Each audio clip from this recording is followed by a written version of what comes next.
Hello, ladies and gentlemen, it is your Maker 2199 bringing you guys another commentary.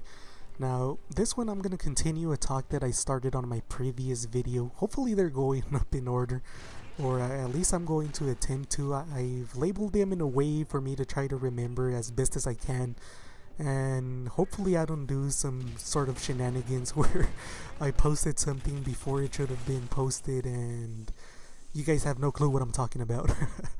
But other than that, I was watching this Shark Tank video and I had already commented on it, but I didn't quite grasp the the amount of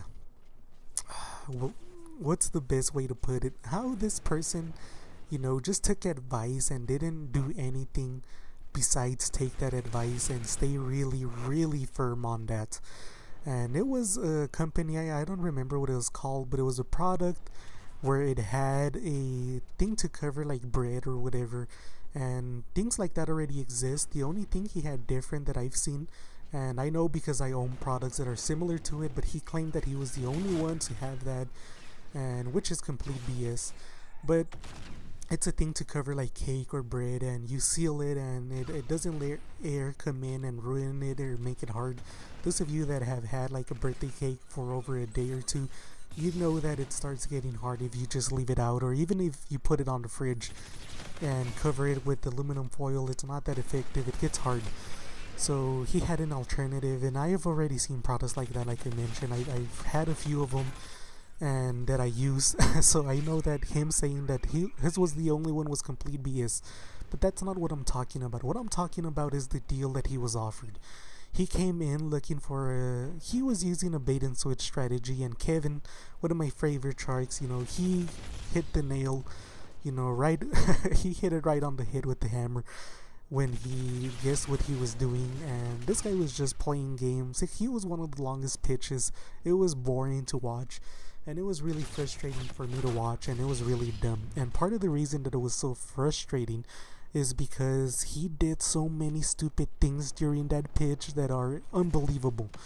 They're incredible. And just in case you guys don't know, why do I like talking about business? I have my business background comes from school. I've graduated from a university recently, and I got my bachelor's in finance. And that's why I know business, and I know a bit about this stuff, and I understand it. And I've worked previously on a job or two that had to do a little bit about business, and I hope to be able to get, now that I graduated, a full-time job on business and all of that, because I do like the topic. I love it. I shouldn't say that I like it. I love it, and I know quite a bit about it. My studies go way beyond just school, and that's how I'm pretty knowledgeable on it. But I'm not an expert or super knowledgeable by any means, so you guys might have your own opinion, and I'm interested to see what some of you guys think. But one of the things that we learn is not to be hard-headed. One of the things that they taught us in school is never to just listen to one thing, take advice from somebody. It's about you learning and you making your own decisions. So this guy comes in with an evaluation that they told him not to change it, so he's being hard-headed and he's not going to change it. And his valuation after a long time was, he wanted a $15 million valuation. What he didn't realize, though, is that the really first shark to offer him a deal was at above a $15 million valuation. And that to me was mind-boggling. After he said like his valuation, and I realized that the first shark offered him a value of above that, I knew that we were dealing with the fool right then and there. Like, this guy didn't even do the math. He came with the hard-headed valuation that the CEO of his brother told him to take, and he stayed at that. And he wanted 10% for a million and a half, or 1,500,000, or 1.5 million if you like. So that's what he wanted, but he was asking for 5% for 90,000 at first, which was the bait and switch, because he was gonna say no to them and switch it later to what he really wanted. So Lori offered 90,000 for the 5%, which is above the $15 million valuation. He didn't notice that because he was already coming in hard-headed, so he was gonna try to leave with $1.5 million for that 10%.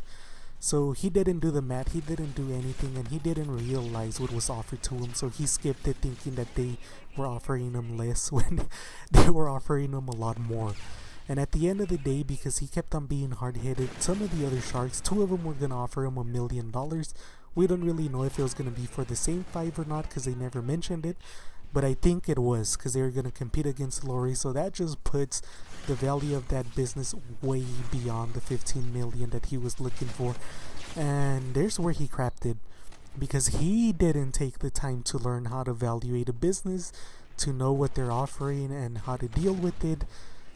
He crapped out on some amazing offers, way beyond what he was asking for and what have you.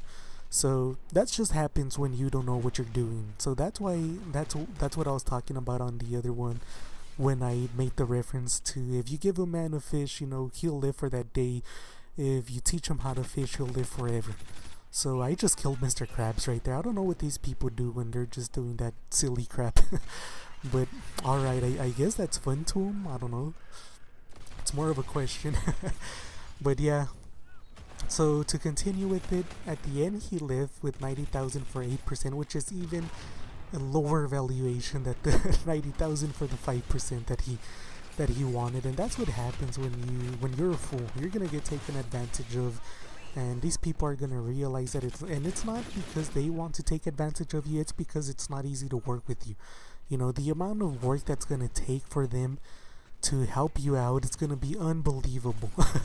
So don't be a fool. Like, please, when you're going out in life, I've always said it, and this is the way that I live life, because this is something that I learned in school, is situation analysis.